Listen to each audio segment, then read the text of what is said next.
Well, I'd like to welcome all of you today and thank you for coming to the Missouri Governor's Mansion.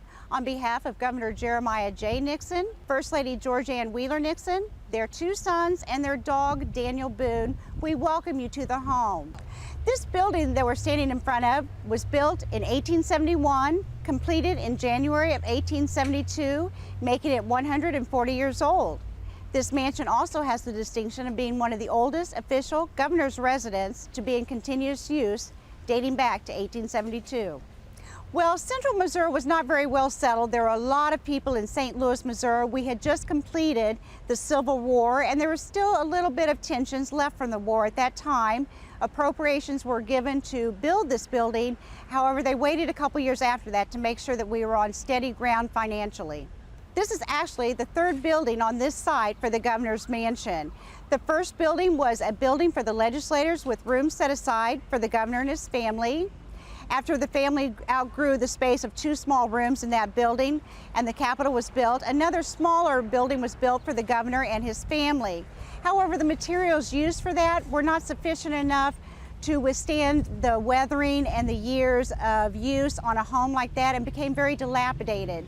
There was a party in which many people were invited to, and they refused to come because there was concerns that if too many people got on the second floor, it would not hold all of them, therefore causing an accident. The embarrassment caused by all that forced the legislature to appropriate more money to build this current building.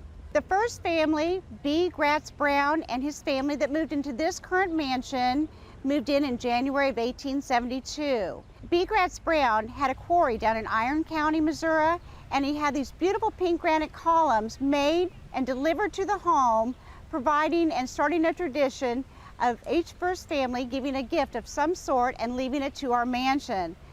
However, when the columns were delivered, they discovered that they were 9 inches too short. And if you look carefully, we have double bases at the bottom to accommodate the air in their measurement. We always try to tell the school kids, measure twice and cut once, and think of B. Gratz Brown when you do this. George Ingham Barnett, the architect who designed this home, was very insistent on everything being symmetrical. He wanted all the windows lined up perfectly. He had, however, would have to put windows where this beautiful staircase is below the windows that are there. It bothered him so much that they ended up incorporating dummy windows on the outside with the shutters closed, and when you look from the outside, it appears as if they are real windows. However, we know from this vantage point they do not penetrate or come through on this side. This staircase is so beautiful, and I think one of the most remarkable things about it is the fact that it is hand-carved, freestanding walnut staircase we have in front of us. People forget that in those days they did not have the electricity and the tools that they have available today. So to stop and look at all the beautiful woodwork and the carvings that are on that staircase makes you appreciate the skill and the workmanship of those workers in those days. The Missouri State Penitentiary, of course, is located just a couple blocks east of the Governor's Mansion. A lot of the labor that was used in building this home was prison labor. It took about 8 months to build this home and at a cost of about $75,000, which you can understand now why the cost might have been quite as low as it was with the use of prison labor. George Ingham Barnett, the man who designed this home, loved large spaces, and you can tell that from this room that we are in right now, the double parlor.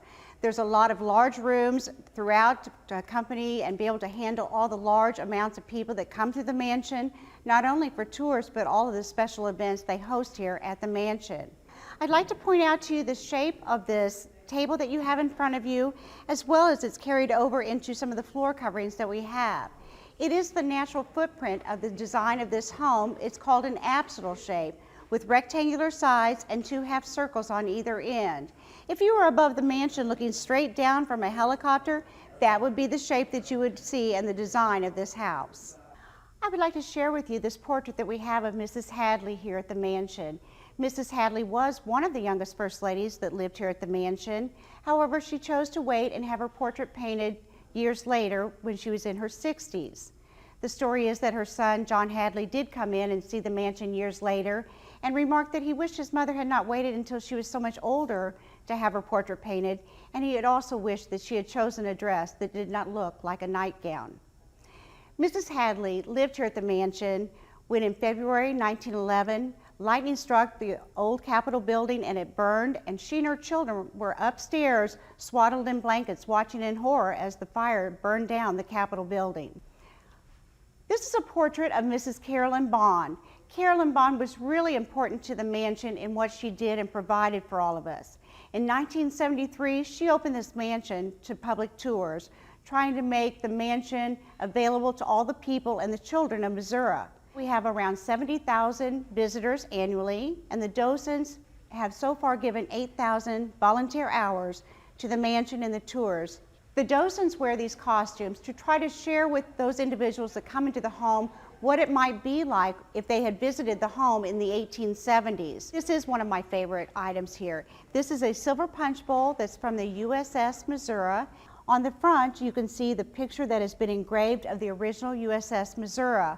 On the back side, we have the Missouri State Seal, and of course, all the little things that are on here as well are the oak leaf and things that are indigenous to us here in Missouri. This punch bowl was on board the USS Missouri when the treaty was signed, ending the war with Japan and ending World War II. It was located in the Pacific Ocean when this occurred. We're presently standing in the formal dining room of the governor's mansion. It was originally 2 rooms, and eventually the door curtain dividing the 2 rooms was taken down, providing extra space and making it a very large room to be used for larger functions. We're also in front of the sideboard here that was built in the 1820s and given to the governor's mansion by Governor Edwards when he left office. The only other known sideboard that is like this to exist is the one in Hermitage Home in Nashville, Tennessee, Andrew Jackson's home. One of the fun stories we always like to share with the children that they seem to enjoy, there was a governor's steward, a bachelor governor, that the story says he rode his horse up the front steps of the mansion into the dining room and proceeded to feed his horse oats out of this plate warmer as part of the sideboard. Now, the comment was that he probably should not be feeding his horse in the governor's mansion, and his comment to them was, "I have had to feed more people in this home with probably less manners than my horse has."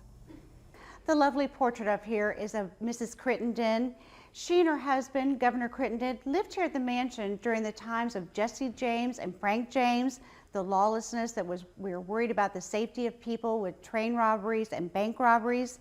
They did receive a lot of notes and concerns about their daughter's safety, their safety, and despite all of their concerns, their daughter Carrie died of diphtheria at age 9 here at the mansion. She has been the only child that has died while living here at the mansion. She now represents all the health of all the Missouri children on our Missouri Children's Fountain outside. Governor Nixon and First Lady Nixon are currently the 34th governor and his family to live in the governor's mansion where we are today. The first governor was B. Gratz Brown, and here we have a photograph of B. Gratz Brown, his wife, and his child Gratz. What is interesting about B. Gratz Brown is the fact that his granddaughter, Margaret Wise Brown, wrote the book Goodnight Moon, which of course is a very favorite of many of the school children, not only here in Missouri, but all over the United States. The fact that we get to enjoy and be a part of this mansion makes it very special to all of us here in mid-Missouri. I had a comment from somebody not long ago that told me that the docents bring to life the mansion. Without us here to tell the stories, to share the history, it would simply be a home that had pictures, furniture, and carpet. But we bring to life those stories that tell about those photographs, those portraits, and tell us about the families who once lived here prior to us.